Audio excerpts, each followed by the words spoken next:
Hello guys, today we are going to discuss comparative beam characteristics.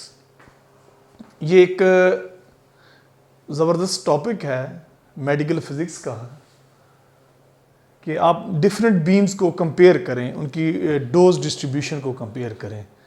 तो अब हम इसमें देखेंगे कि प्रोटॉन बीम्स या न्यूट्रॉन बीम्स या गैमा एक्सरे बीम्स कौन सी एफिशिएंट हैं, कौन सी एफिशिएंट नहीं है, या किसकी डिस्ट्रीब्यूशन ज़्यादा है, किसकी कम है। तो इसका ओवरव्यू मैं आपको दूं टॉपिक का, तो हम ये कह सकते हैं कि know kind of radiation is ideal for radiation therapy.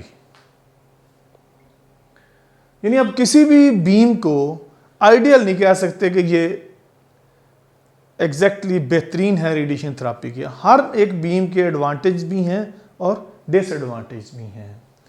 And then the key point in this topic is X-rays and electrons are currently the more used beams. तो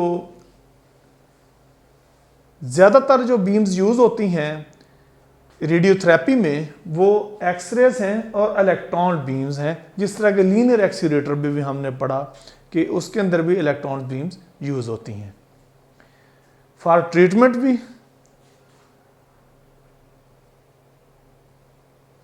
और इन बीम्स को अब हम कंपेयर करेंगे, comparison of all the beams. तो this comparison has been given in figure 5.13, 14 and 5.15 of the book written by F.M. Khan. It's about medical physics, and from these figures we can conclude these points. One of them, depth dose distribution of neutron beams is qualitatively similar to the cobalt 60 gamma rays. मतलब कि जो neutron beams हैं उनका behaviour depth dose distribution का cobalt 60 के gamma raise के साथ बिल्कुल मिलता जुलता है, एग्जैक्टली वही है। दूसरी कंक्लूजन ऑफ दीज फिगर्स वो ये है कि electron beams also show a constant dose region up to about half the particle range and sharp dose drop off beyond the that point, and this point has been described is given in figure 5.14.